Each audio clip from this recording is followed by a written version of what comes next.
No toddlers come in on me. Okay, are you gonna take him, Mom? Okay. That would be ideal.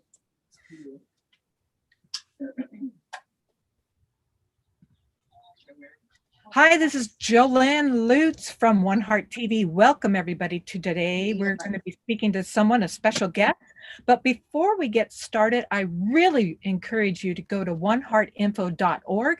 Check out our videos. I've got a variety of incredible women that you'll want to tap in, tune in, and turn on to.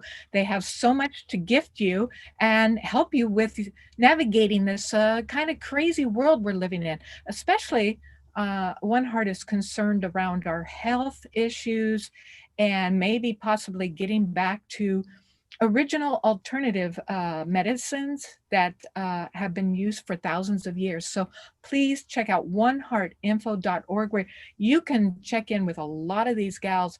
We've got it for you up and ready to go, as well as WonHeart TV here on YouTube, Facebook as well.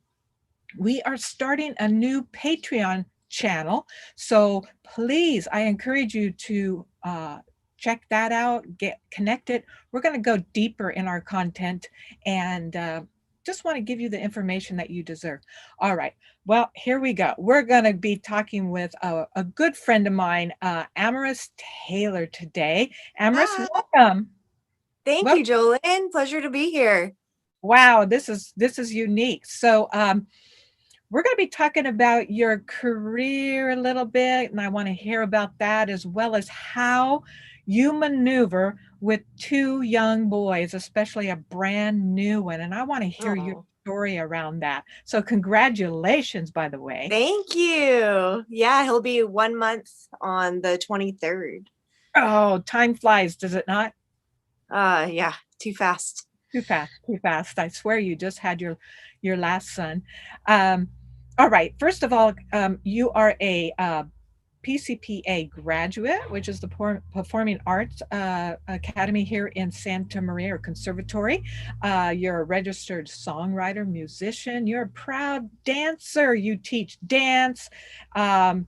You just seem to be all over the place. I have no idea how you do it, and I'm hoping that you'll share how you keep up with all of this and keep healthy in this time and day and age. So can you let the folks know a little bit about your background and who you really are?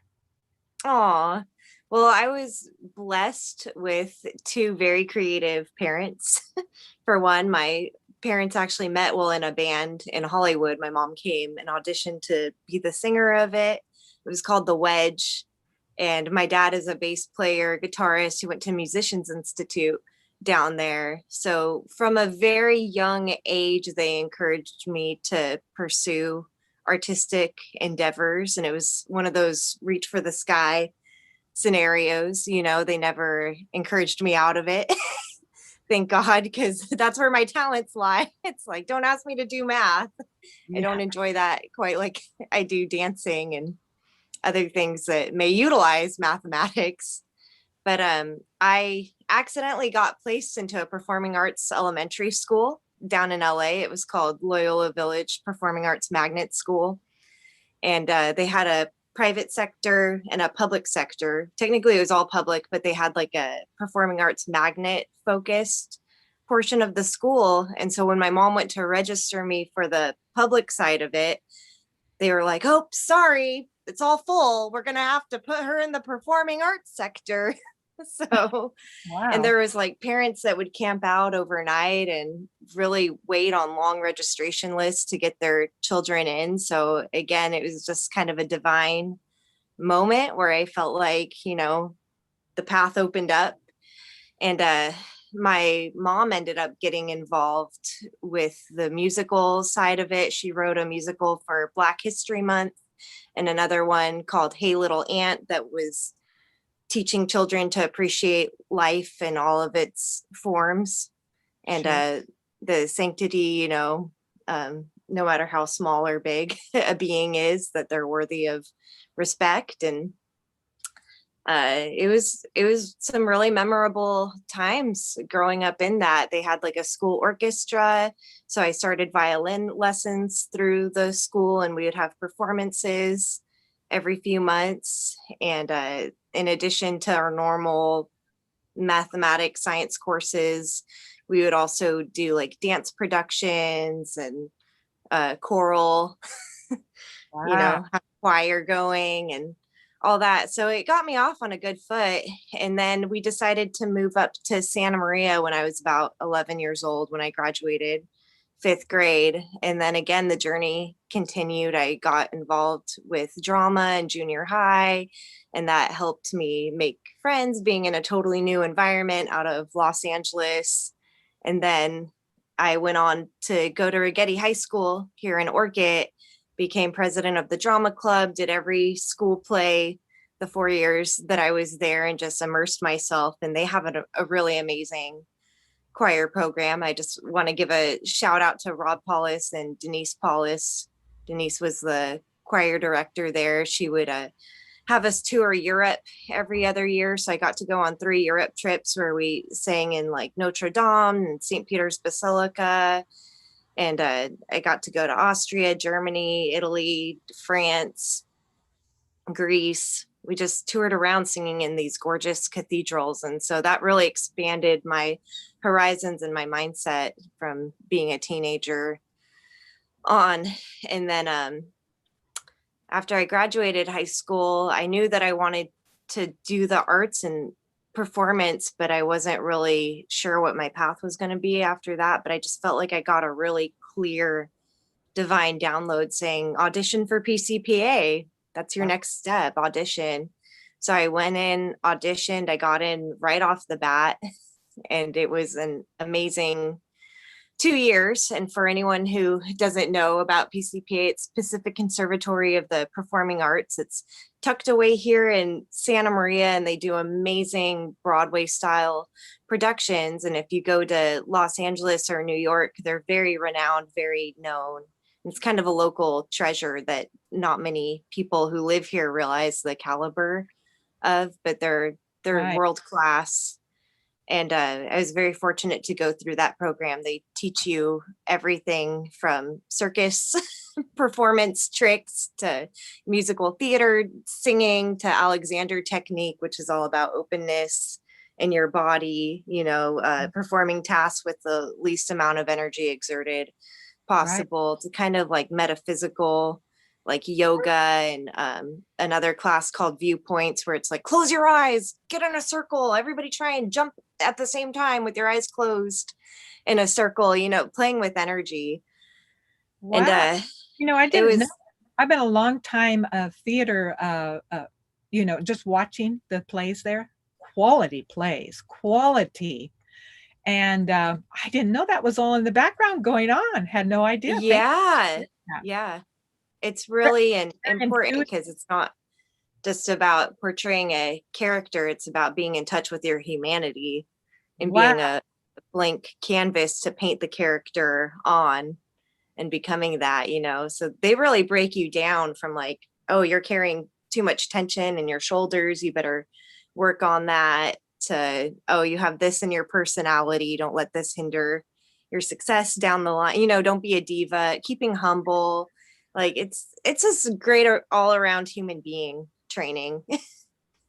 Well, acting in itself is, it seems, in Hollywood is so ego based. So yeah, to bring people into the scope, because you're working with each other a lot on stage nightly, correct? Nightly, and if you're in the play, yeah, and there might be oops and bloops, and you've got to flow with it, right? yeah, because you're stuck with those actors for another month or two doing the same role in production. And yeah, Hollywood's its own animal.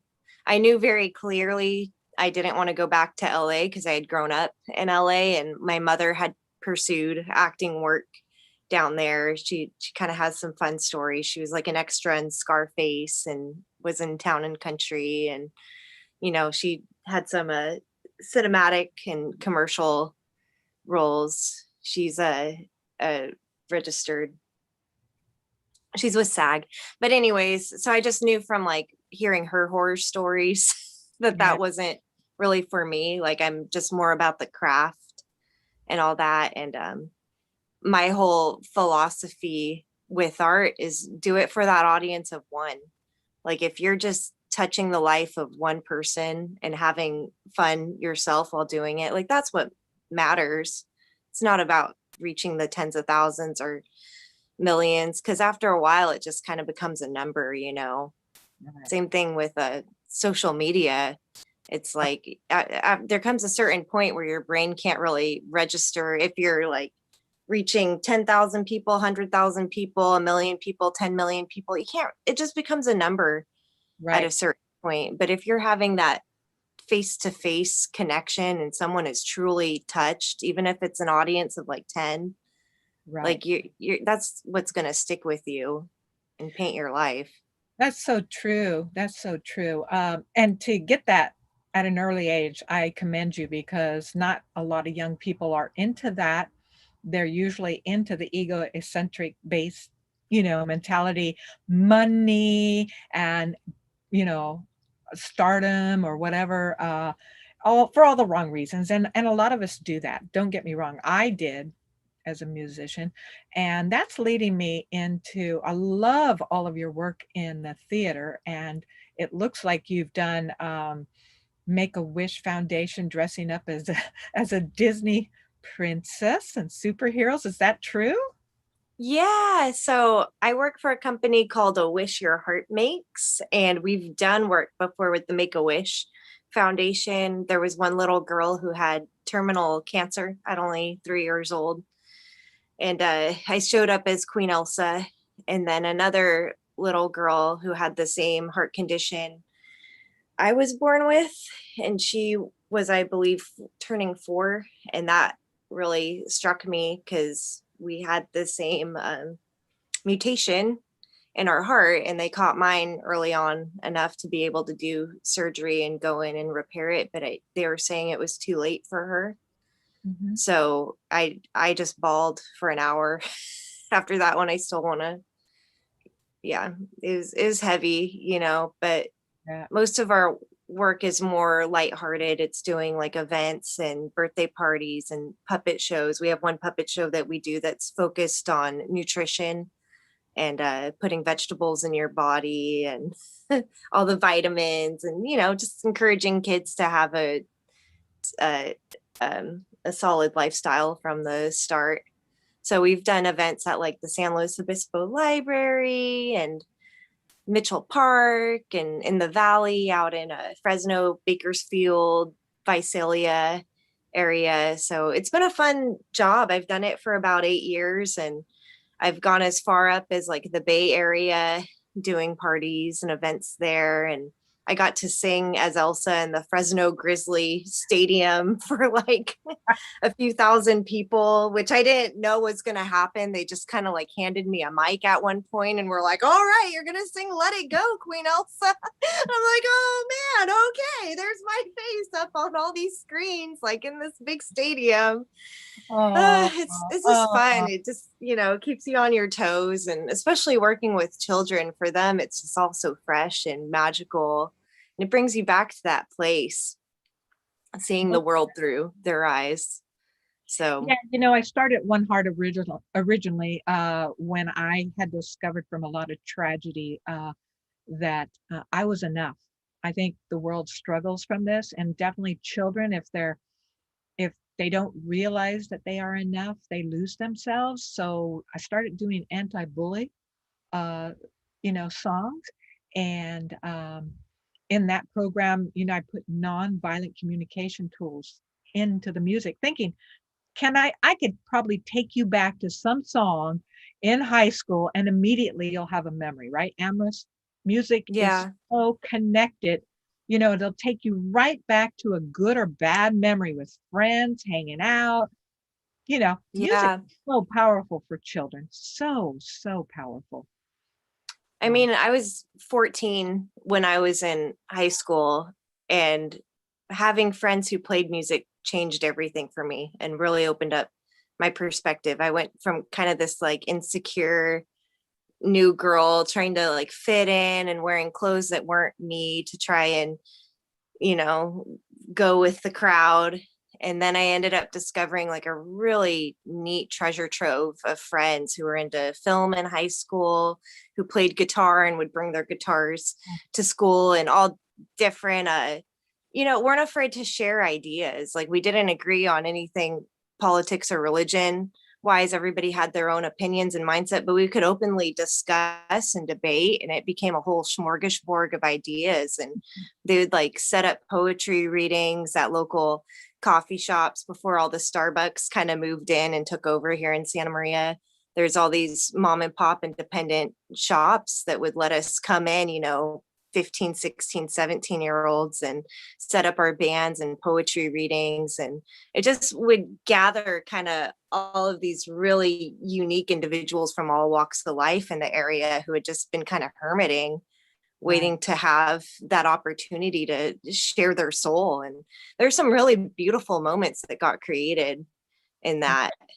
Right. So that, I attribute that to who I am today too, just finding that freedom in high school to be myself and be surrounded by other artistic young people, and thank God for those small businesses too that were willing to take a risk and support us. That's so true. So would you say that's the time period where you started exploring, or did you already music? You're a songwriter. You said poet. Are you a poet too? I mean, yeah, with music for sure, but can you expand on that a little bit? Yeah. So all my friends in high school who were in this group like wrote poetry, and that was the main thing. And I wasn't so much interested in learning guitar until like I met these really cool individuals who were all bringing their guitars to school. And like I mentioned before, my dad went to Musicians Institute. He had been trying to get me to learn since I was, like 7. And I was like, no, no, no. But once I saw them doing it and this musical magicality just seeping out of them, I was like, yeah, I want to learn guitar, Dad. Let's do it. I want to make some friends. So my dad was really happy that day. And we just were really into like stream of consciousness. We would read like everything from Ginsberg to Langston Hughes to Walt Whitman. And half the teachers at Rigetti loved us. The other half hated us and thought we were rabble rousers, because we asked so many questions in class, and we were just seekers, very colorful individuals. But in terms of poetry, like I just always had this, I guess, profound observation on like the shortness of life and the beauty of nature, and kind of like marrying the two, like a flower wilting, Right. I wrote one poem that says, we'll find ourselves inside ourselves and deep within our shells. We'll wonder how we found ourselves and how we lost ourselves at all. And then just little lines like that would come to me. And then as I got more proficient on guitar and watched my other friends like put their poetry to music, that's kind of what got me started down that path. Yeah. But I've done a lot of things solo, and like I'll play coffee shops and restaurants and bars professionally and make money for it. But really my first love is just jamming with people, and just letting it be in the moment. Yeah. Rock and roll. Well, so time for love. Yeah. But love and rock and roll. I mean, rock and love. We're kindred sisters big time. And I think I can say this honestly. What I have found recently with all the hoopla around, what we're dealing with in the world, is that there's no critical thinking. And when you said that you were hanging out with these friends of yours, talking philosophically, which is so much fun, musicians really do get down like that, would you say that they were critical thinkers? Oh yeah, and they still are. And it's been really amazing to watch too, because like they've definitely been fluid in a lot of the ideas that maybe they thought in high school. They've like given into reason and allowed their ideas to mesh and flow, and we can still have open conversation to this day about everything going on in the world. And it's just really beautiful to see. Critical thinking is a skill that will never leave you, and I think it's sad that it seems to be buried under our education system. That was one of my complaints, and one of our complaints that we observed in high school. One of my friends actually organized a protest against the STAR test. Oh, wow. We got like 5 students. It was a small protest, but it was really hilarious. But it actually like really kind of struck me, because his whole point was, this is just learning and repeating answers. It's not actual critical thinking. And that's so much of what we do in school now. It was obviously preparation back in the early 1900s to be a good little factory worker.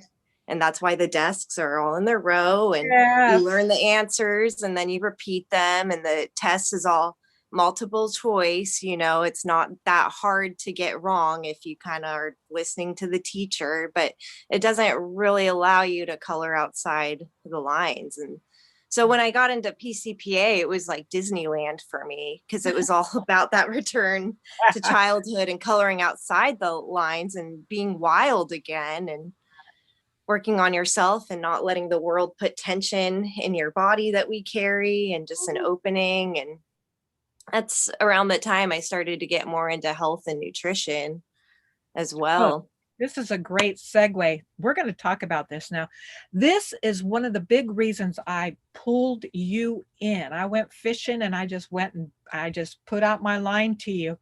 So I recently just had my front tooth removed, and I did it through a holistic approach, because I was told that putting in one of those posts, I call it, or whatever you call it, was not a very good idea. It's very foreign to the body, implants. And so I chose not to. And then she wanted to pull my tooth without giving me a sedative, which I was very nervous about, and gave me no antibiotics. And guess what, Amaris? I healed. My body is incredible. I just healed. I had no pain. It was amazing. And when I saw a feed go by with you reporting about your beloved little baby you just had a month ago, I was amazed at what you did. And I want you to share this as another story. Could you share that, please? Oh, yeah, I'd be happy to. So, yeah, childbirth was always a phobia of mine ever since I was a little kid. I think Hollywood kind of puts in this really like terrorizing image of childbirth in our minds from a young age. And you hear horror stories about the pain and all this. So when I had my first son, I mean, when those contractions started and I was at the hospital, it feels like someone's ripping your hips apart from the inside. It's literally like pushing out a bowling ball and all the sensations that would entail. So I was howling like a wolf, running in circles for an hour, like jumping on the bed. And then I'd be like, I'm okay, I'm fine. And just moving. And I took the natural birthing classes and was practicing my breathing leading up to that point, but it all just kind of went out the window. And, I was a single mom from when I was 4 months pregnant on. So I didn't have any like support really, other than my mom. She was there, and the nurses were sweet, but I got an epidural and it was great because like my yoga teacher friend was there, like my best friend and her mom. Like I had a whole tribe of really beautiful women supporting me. But, I was laying in bed with anesthesia going through my back, and the benefit to it was they're looking at the screen, the doctors, and being like, you have a level 9 contraction right now. And I was holding my crystals being misted with essential oils, like, oh, great, sweet, and then, oh, okay, now it's time to push. 8 hours after I got the epidural, like, okay, let's push, Pilates workout. And then suddenly he slides out, he's on your chest. It's like, you're here, of course you're here. Not this huge flood of emotions that I was expecting, but just kind of like this like completion, like, yeah, you've always been with me, like this is awesome. You're here. And it was really beautiful. I think there's some benefits to that, especially if it's your first time having a kid. But now that I've had my second one and there was no medication, if you can do it naturally, I say 100% go for that. Why? Because with Why? him, What's with the him, yeah. he was 2 weeks overdue. And finally, there just came a point where I was so fed up. It was my first son's 4-year birthday. And I took him to the Atascadero Zoo, and I had like 3 false alarms where I called my OB thinking I was in labor, like all throughout these 2 weeks periods. Almost went to the hospital twice, did go to the hospital once on April 20th. And they were like, no, you're having contractions, but they're like 7 minutes apart and it's not like active labor, sent us home. My OB's talking about wanting to induce me, which I did not want to do. I just wanted to let God and nature take its course. And I felt like if I was induced, I'd always be left wondering like when my son's actual birthday would have been had I not done that. So finally there came a point where I went to Shine Cafe in Morro Bay and I got like dates. I had friends like send me a list of what's called midwives brew. And it's like all these different ingredients that you can take that supposedly help trigger labor. It's like dates and pineapple juice and apricot juice and raspberry leaf tea and magnesium. And I just like stocked up. I spent a bunch of money and was just like, I'm done. I'm over it. And had a whole feast. My son turned 4. It was really joyful. And then that night at midnight, I ended up having the contractions that were actually painful, and my love came, picked me up, rushed me to the hospital, and within like a half hour of us getting there, he just shot out of me. There's no stopping it. Wow. He just came right out, and it hurt. I felt all the sensations. I was yelling, and I had a friend tell me later, who's studied midwifery, that our cervix is connected to our vocal cords. So it's like when women are making sounds during childbirth, screaming, moaning, singing, whatever that manifests as, it's opening and releasing our cervix. Wow. To let them out. And it felt holy. It felt holy to scream and like know that I was bringing forth life. It wasn't this cushy experience like before where I'm holding crystals and like, oh yeah, Yeah. It felt like rugged and rough and gory, and I felt everything, but it was over within a few moments, and there was my little baby boy on my chest. Like my OB couldn't even get there. He got there like 5 minutes after he was already out of me. Wow. And yeah, it was a lot of drama and high energy, but as women say, you forget the pain right after. And then the interesting part for me was, it was like there was this third eye pineal gland activation that happened where I felt so open and like so alive and like so in tune. I mean, pulling in things from everywhere. Yeah. And just like connectedness, like feeling connected to the trees and the plants and nature and the birds. And it was like, there's a little secret. We are. Yeah, exactly. We are people. We are. We are. And don't numb that out. It's too easy to numb that out. And so much comfort and luxury. I think we're meant to feel things to make us not rough around the edges, but more in tune. Yeah. Yeah. Now you were up and back, it seems so quickly too. Like you rebounded so quickly. You were, I'm amazed at all my beloved feminine energy on this planet. We are so unbelievably strong, not in just the mind and the heart, but in the body when it comes to this. Right. I'm always amazed at my sisters. They get up and they're right back to, life. And yeah. And I applaud you. And Thank you. So glad that you had the it's so interesting how you have both different views, right? Different views, one with and one without. Um, and it'll be interesting to see how they evolve as well, differently, Yeah, that's true. who knows? I don't know. Um, but going the au natural way, I, and I mean, it felt really powerful, and it's kind of a high that I'm still on. There's nothing like it. And I've talked to other women who have given unmedicated childbirth, and they know exactly what I'm talking about. And the dad had it too. He was feeling it also with me. It like put him on a whole another level. But yeah, I think Western culture, to a certain degree, we've become afraid of pain, and we try really hard to like push pain away from us. And I even see that with the whole these COVID times, just it's like become trendy to embrace cowardice to a certain degree. And yeah, like they're especially to medicate and this whole thing around germs. Oh my God, you can't get any more connected than with original germs and viruses right there with the birth, right right. there. Yeah. I mean, come on, people.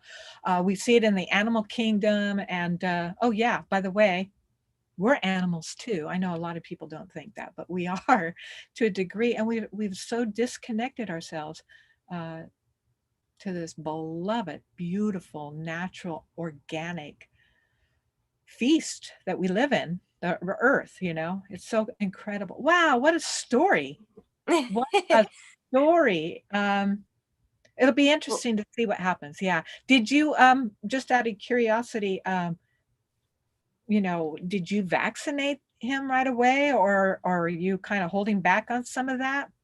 no, they in the hospitals they do the Hep B shot and the vitamin K shot. And I just want to give a disclaimer, like I'm not a doctor. Everything we're talking about here is purely anecdotal. I would love to get a doctorate one day in functional medicine and nutrition. Like I said, when I graduated high school, I just knew I wanted to be an artist. But as I've grown older, and especially seeing these times that we're in now, I just feel like the world has so much to benefit from a return to nature and holistic modalities, and our bodies are truly amazing. Yeah. Babies create vitamin K on the 8th day after birth, and vitamin K, of course, is responsible for our blood coagulating so we don't bleed out.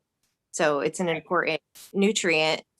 But I just feel like we live in such an over medicated society where there comes a point where it's like doctors are just, oh, well, you're having this symptom, here's this drug, you're having this, here's this drug. And they're all like petroleum based, drugs that are patented, that are synthesized, tweaked out of nature. It's like, why not just return to what nature originally gave you? Like Right. there's vegetables we can eat like kale that have tremendous amounts of vitamin D or vitamin K that I Mhm. ate while I was pregnant. And I don't know. Yeah. I know it's a touchy subject for a lot of people in these times because, like I said, here in the West, we just want easy answers. We want quickness. We don't want to feel our symptoms anymore. We want an escape from discomfort at all costs. And we've been readily given that, even if you're in a lower income bracket, you tend to have it pretty good here Right. in a modern society. I've done a lot of traveling, and my family came from Ukraine, like former Soviet bloc, and then my dad's Oh. side of the family like lived through the Holocaust, and Oh, wow. some survived and some never made it out of Auschwitz. So I've always been very suspicious of like governments and big corporations and any entity that looks to control us, because I just realized what a slippery slope that Yeah. is historically, and just how my family has lived through it. And we live in a very interesting time where we are, especially because we have these certain freedoms and certain comforts, but again, they're so fragile. and it's like this tightrope Yeah, and walk I'd really be afraid to because, keep them. as a musician and a songwriter myself, as you, not to be able to convey our feelings is almost it it seems It feels like death. it does, it does. Yeah, you have That's to a self-censor. good way to put it, and we're feeling, entities, so much so even with them taking the arts out of schools, that always perplexed me. Always. Like, really take that whole creative right side critical thinking out of schools. Only Right. math, math, math, you know? Um, Yeah.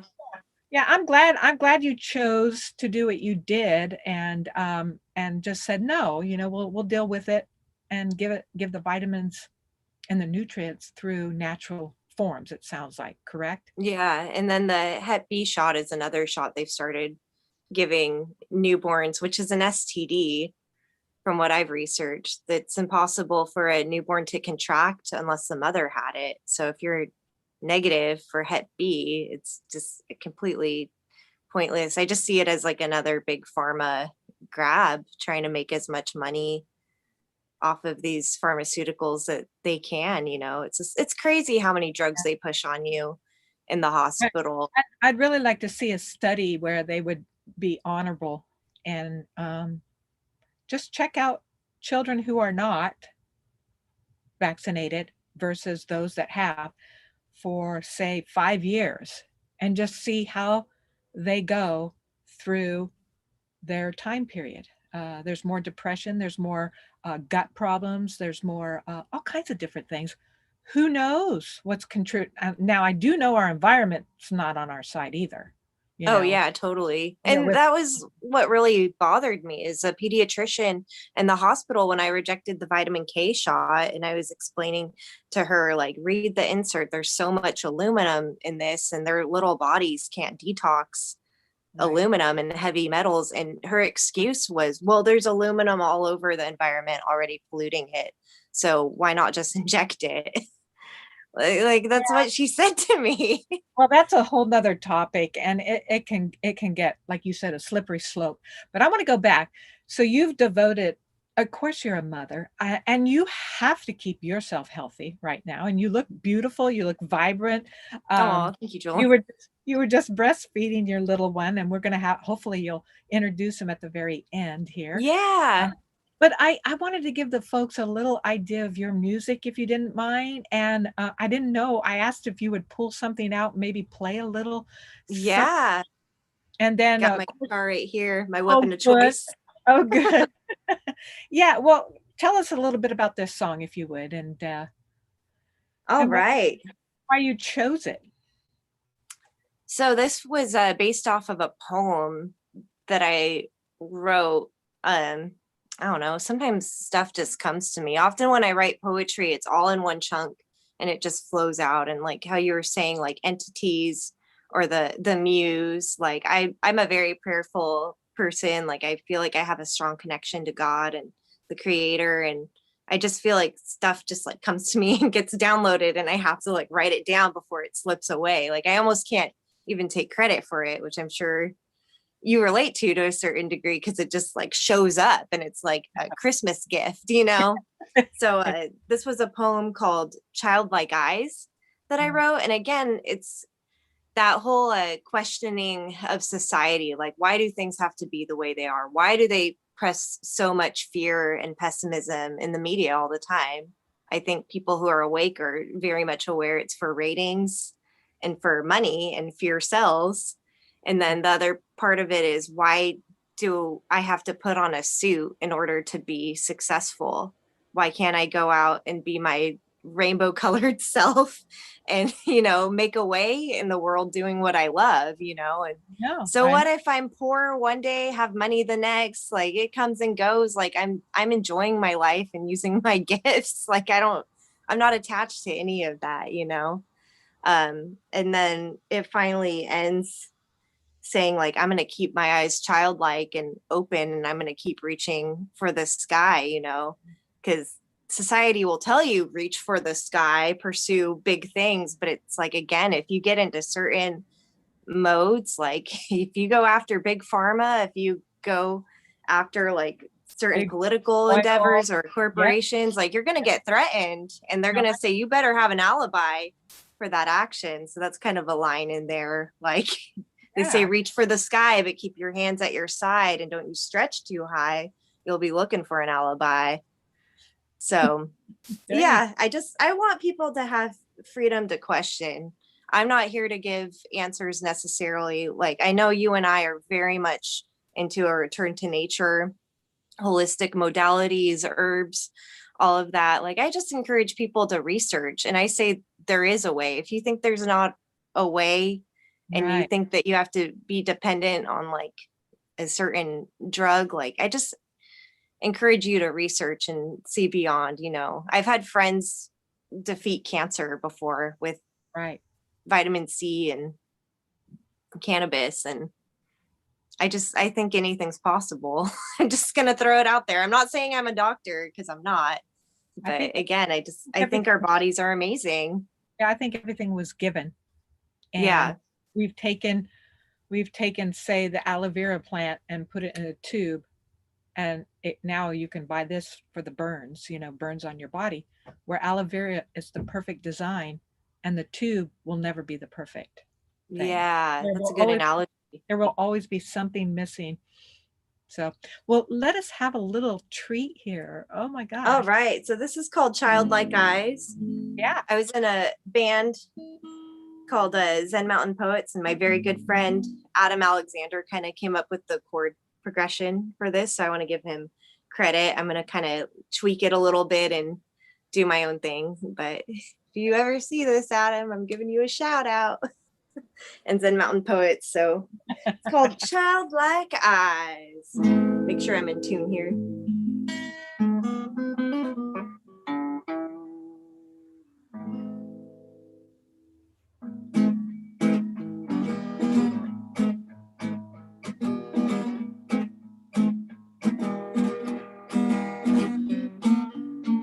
Why they're trying to paint my rainbow gray. Their pessimism pressing the news each day. Well, they should have known they couldn't win anyway. Don't let them press your joy away. Why they're trying to paint my rainbow gray. Their pessimism pressing the news each day. Well, they should have known they couldn't win anyway. Don't let them press your joy. Is that a straight jacket or a suit? Teaching you to lose your gifts to pay a day. Never out them anyway. You don't know that many childlike eyes open wide, kiss the sky.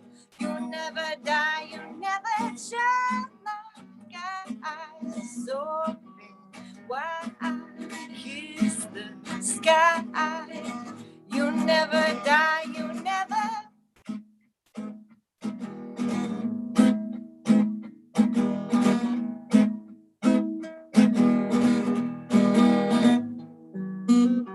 Why they're trying to paint my rainbow gray. Their pessimism pressing the news each day. Well, they should have known they couldn't win anyway.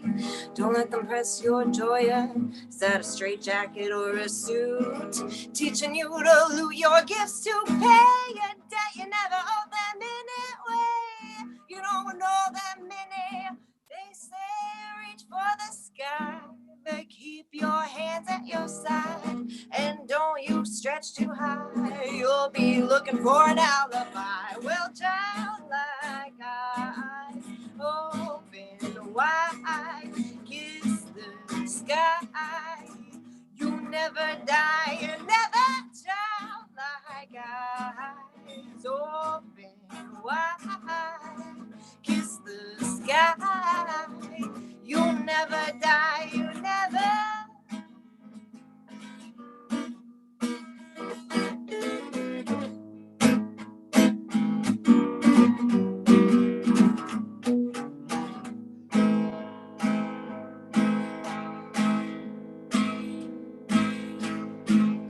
Like a doormat, lay down. You've had enough of that. You're not gonna take their stupid little serious ways, like a doormat, lay it down. So you've had enough of your frown. You're gonna laugh and fool around.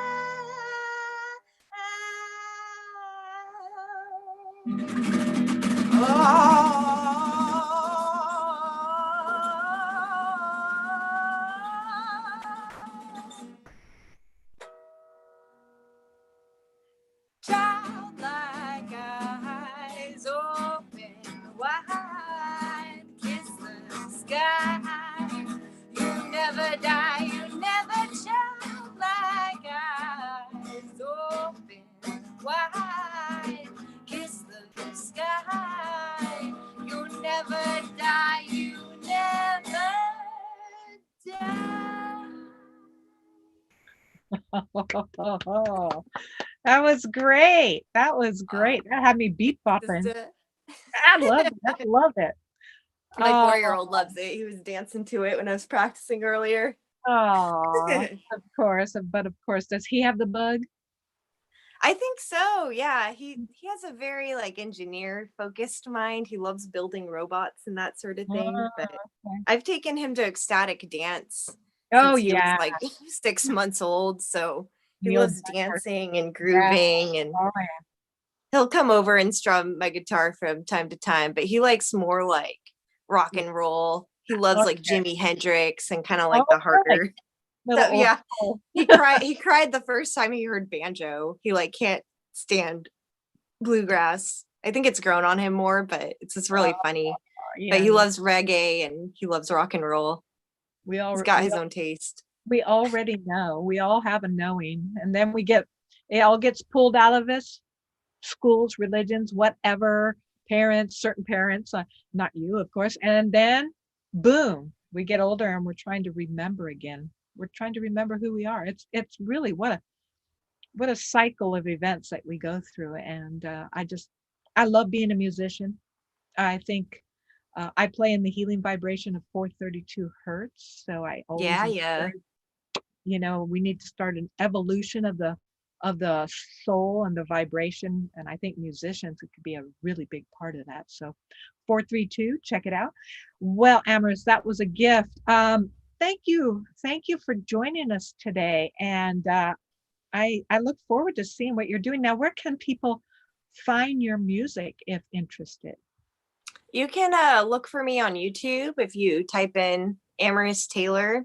Okay. And then I'm kind of using this quieter time as a mother and just all the stuff happening in the world to record more as well too, because my sound has continued to evolve over the years. I also have some stuff up on Zen Mountain Poets. If you go to their Facebook page, website, zenmountainpoets.com, any of that. I'm also on SoundCloud and Reverb Nation.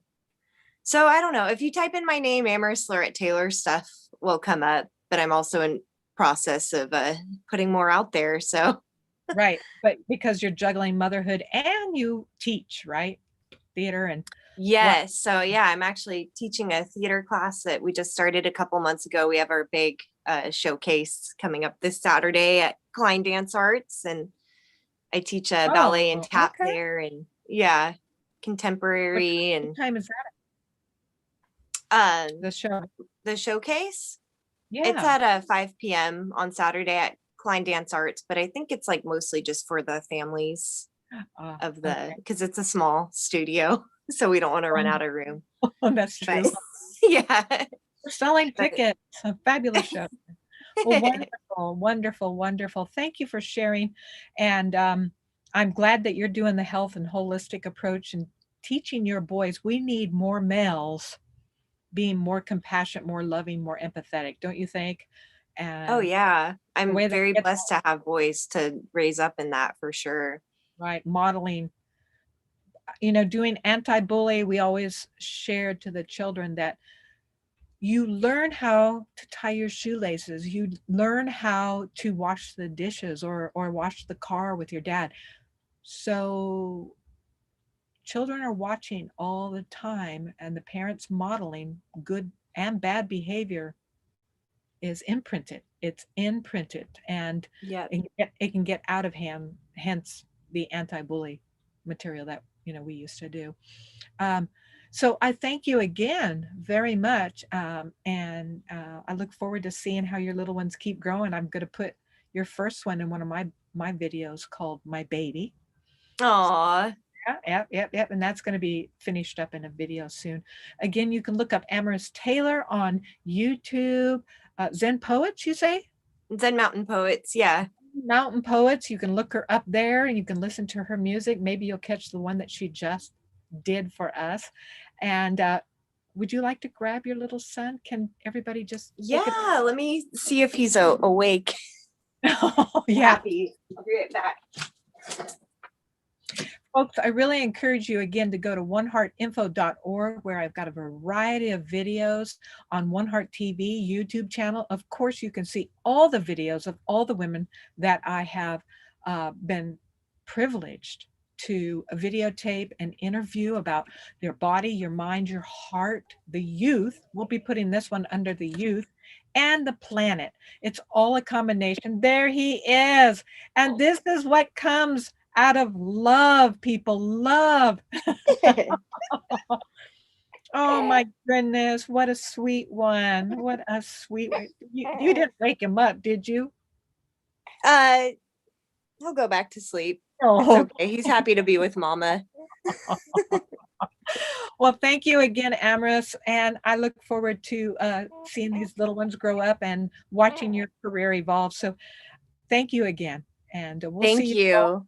Yeah, thanks, Yes. everybody. Peace. I just want to say Joelyn and I have also jammed together in prison I was there doing a workshop with the men, and yeah, she's an inspiration to yeah.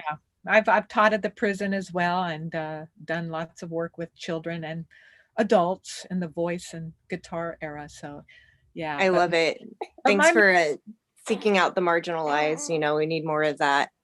Exactly. Yeah, we need to bring forth all the minds that are out there and gift us each and every one of us. All right, stay true to yourselves, y'all. Peace, love.